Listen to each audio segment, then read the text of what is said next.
So I'm here at lock number 39, and as you can see, it's all stonework.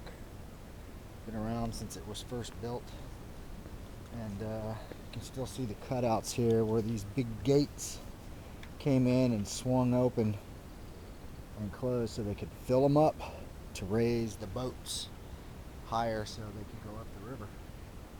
One way really to do it. So coming down this towpath, I'm reminded that there was a time when either horses or mules, in probably teams, maybe even on both sides of the towpath, pulled barges up the river here. That's actually the river, and they just kind of dug a canal on the side of the river and then just used the river water to raise and lower the barges. Been around for a long time, and I've passed dozens of them. It's amazing how sturdily, how well constructed they are, even now. They're on the dangerous side too. Okay, let's get back on the C&O.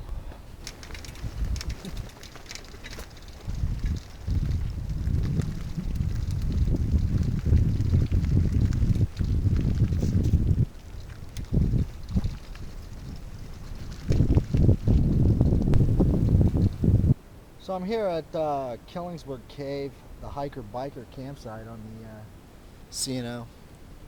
And I've heard that the next campground, Horseshoe Bend, which is 4.5 miles to the north, is flooded out.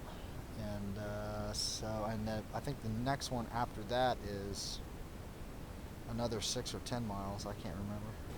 But yeah, this is still just an awesome place. I can't get enough of it. I wish there was something like this going entirely across the country, because it would draw thousands and thousands of people a year. But there isn't.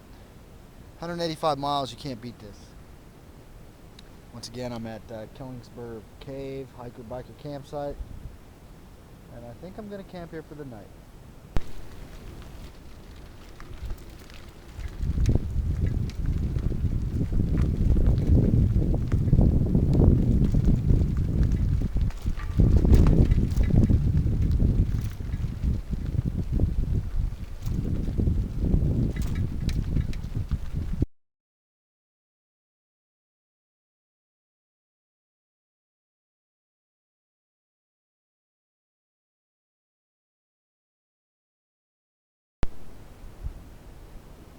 So I've come from Killingsburg Cave, 5.5 miles to the south. This is Horseshoe Bend hiker-biker campsite. The next one is Big Woods, 3 miles down the road. This is what it looks like. Here's a place for trash bags. There's a pump here. It doesn't work. None of the pumps here work. So I'd give it a shot. Okay, well, maybe the pumps do work. The problem with this campground is pretty evident. First of all, it is flooded. The water's been up over the benches on the picnic table. Looks like it's receded a little bit now, but it is muddy. And there is no flat spot around here to camp. Unless I camp right here. Toilet, porta potties right here. And that's it. Steps go down, and it is flooded out. This would have been a pretty cool spot, I think. One of the coolest of the hiker and biker spots. But there just isn't any place. There isn't any place that's dry, and there's no place that's flat to camp. So the next one is 3 miles down the road, and there just isn't a flat spot around here. So the next one is Big Woods, and 3 miles down. So something I just wanted to mention here. When you're going down the trail, you'll pass these, which tells you where you are. I'm at mile 80. There's 185 miles, so there's 80 miles to Washington, D.C., and 100 miles to Cumberland, Maryland. So Kind of gives you an idea where you're going and where you're at. I only have 100 miles left. I wish I had 1,000 miles of this. The only time people are around is when you get around the little towns that this thing pulls through, and then there's people who are out walking and stuff. But basically between the towns, I haven't had any people, none at all. Of course, it is Monday. I'm sure on a Saturday or Sunday people are up and down here quite often. But yeah, 100 miles left. I'm gonna try to make it I don't want to do it in faster than about 8 or 10 days. I'd really like to have my new flip cam sent to Cumberland, Maryland, general delivery. But I just put the old camera in the mail today, and it's probably not going to arrive there until Wednesday. It's possible though. It's possible I could pick it up at the end of the trail. Anyway, let's go on down.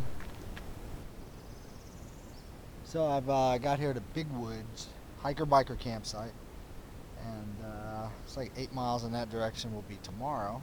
And this campsite comes off the road a little bit and goes back here, and there's a porta potty. I haven't seen if there's a picnic table. Hopefully there will be. But very peaceful, very kind of set back. There's no houses or cars or anything around. So let me go back here and check it out and throw down some stakes. Figuratively, tent stakes. I'm not actually going to put stake the tent. So I've just come off the trail right there. Here's the porta potty right here, and right off the trail it looks like there's a nice picnic table, nice flat area. Look at all these blue flowers everywhere, and very quiet and peaceful. I think, you know, this is a hiker-biker site, and it's free, like most of the campgrounds on the trail. And it's amazing to me that I'm the only one here. I would think that I've actually seen 2 other bicycle tourists. They were headed north to south. But let's see, I'm probably gonna set up maybe right there. Or over here, I don't know. I'm not gonna build a fire. I haven't built a single fire. But the place is just covered in these blue flowers. Just amazing.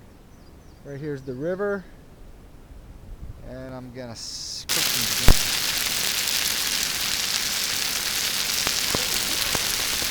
So I'm here on the C&O trail.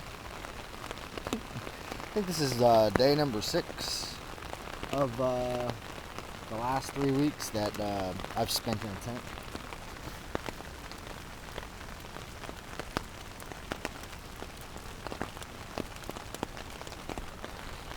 Oh well, I don't mind sitting in a tent for a day. It's actually nice. I have my book. Actually, it's a pretty good book. So I'm here at the towpath that's now closed, and there's a detour of about 6 miles on surface streets, and I can see the signs that go up this way. There's a big dam right here, dam, and I got to take the dam road up to the next town, or follow it around. It's just going to be a here at the visitor center for the Chesapeake and Ohio towpath, and just got to say, it is truly spectacular. It's a national treasure for touring bicyclists. And the C&O is 185 miles long. It goes from Washington D.C. to Cumberland, Maryland, and from there I'm going to pick up the Great Allegheny Passage, which is another 150 miles and goes up to Pittsburgh. Also pretty much exactly like this, a hard-packed trail right next to a river, and it's just going to be awesome. So I have the next 2 weeks of just awesome places to ride a bicycle.